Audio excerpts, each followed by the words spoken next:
The safe place is actually, when you're using and implementing conscious discipline with Fidelity, a self-regulation center. It is a place that you go to flip your internal state from upset to calm. It is a learning center. It is a place that you go in a center just like the Block Center or just like the Art Center or any other center, a science center in your classroom. It is a place where you go to change your internal state, to flip it, okay? It is a place where that children go or adults go to help identify their triggers.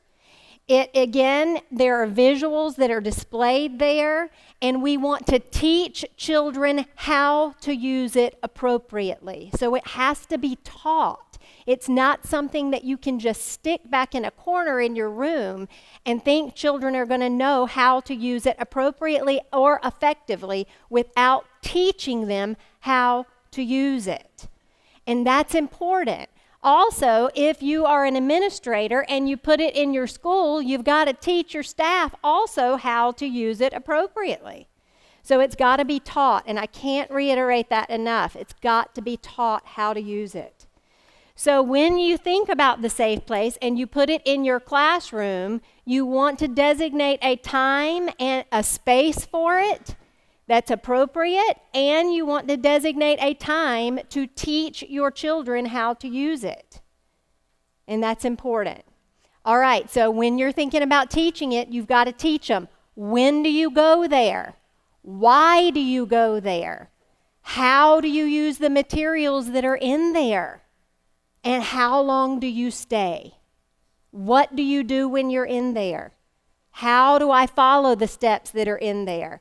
And you've also got to think about the materials that are in there and teach them how to use them and give them time to explore when you go into the safe place.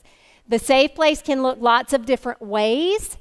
So you want to think about your space, and your space is going to look different depending on the age of your children that you have. But these are just some examples of safe places that you have when you get a little bit older, from your preschoolers on up.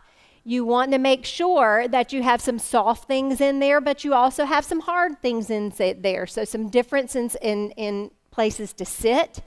You notice we've got the feeling buddies in there. We've got the breathing icons in there, books that are in there, some things to write.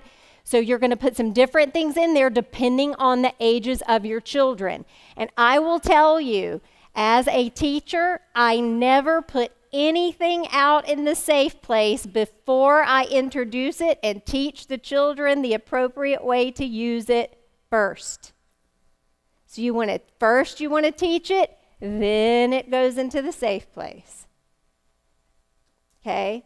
So you can't expect them to know how to use it until you teach it first.